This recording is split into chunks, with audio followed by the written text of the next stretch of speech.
Yeah, do you know the story No. behind Don't understand. Jack Ritchie? Uh-uh. Roger Kluska found him dead. Yeah. Jack Ritchie, if we knew him around 1960, his heyday would have been 1930. Yeah. And in 1930, it's pretty tough to make a living around golf. Yeah. And they were just starting to have, the professional golf groups, Yeah. but they were all primarily rich people. You Yeah. know, Bobby Jones and Walter Hagen, that group. Now, they were allowed in the clubhouse because they were well-to-do, very prominent people anyway. But the average person that played against him may not have been allowed in the clubhouse. Yeah. And that would have been guys like Jack Ritchie. Yeah. So he would have had to drive to a golf tournament at his own expense, get a room in some flop house hotel at their own expense, and then play for a very small prize money. Yeah. So it's tough. Yeah.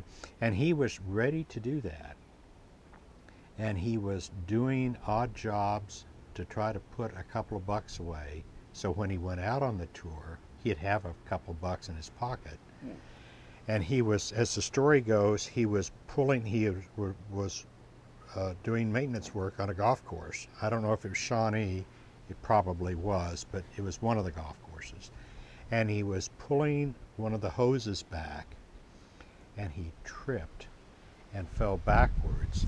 And you remember the hoses were recessed into the ground, and they had the pipe coming up, and they wrapped the hose around that hole, and then they put a wooden top over the top of it. Well, when he was working, he would have removed the wooden top, and he was pulling it backwards.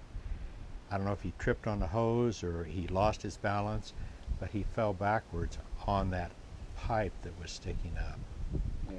And I don't know if it broke his back or wrenched his back, but it did enough damage that it took, the star quality out of him. Yeah. And he couldn't handle that because that's what he had planned on doing, was being a pro golfer.